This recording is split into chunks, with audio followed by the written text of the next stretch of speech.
We have been conditioned over thousands of years. The human mind, which was a wonderful thing, the ability to think at some point, long time ago, must have arisen in humans, the ability to conceptualize mentally. And this has opened up a whole new dimension for humanity, and of course it has made humanity the most powerful species on the planet, because through the humans are not physically the strongest species, but they were able to dominate all the other species because of their ability to think. And so that developed slowly, probably in mythological form. It's expressed in the story of Genesis at the beginning of the Bible, when they eat this apple that comes from the tree of the knowledge of good and bad, to differentiate this, that comes only through the ability to think, to analyze, to separate. And so that gradually developed in humans, and at first it wasn't a problem. It opened up new possibilities. Then over thousands and thousands of years, the thinking mind became stronger. It grew, and gradually they lost connectedness with something that is deeper and more essential within themselves. We could call that being, the sense of aliveness, a deeper intelligence even that is more than just the thoughts that go on in your head.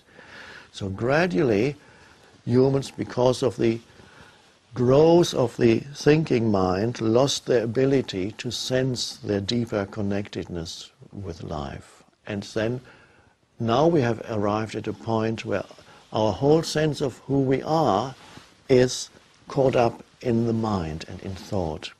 So we have been through an evolutionary stage, which was a necessary one for humanity, and we could call that the stage of mind, the stage of thought. And to such a point now that we are completely possessed, I use that word, we are possessed by the mind without knowing it. We cannot stop thinking, it seems. We can, but for most people that's not yet a reality. They have to think, the compulsion to think, and to derive your sense of self from the movement of thought. We're arriving at the end of this whole evolutionary stage, and for humanity now to go on, it needs to transcend the mind, no longer be possessed by the mind, to go beyond the compulsion to think into a deeper level of being. So it's almost like regaining what they have lost. But when you regain something that you lost, you regain it with a deeper awareness. And this is the process that we are involved in now, that humanity is involved in now, because an evolutionary transformation, a transformation of consciousness, really is no longer a luxury, so to speak, is no longer optional for humanity.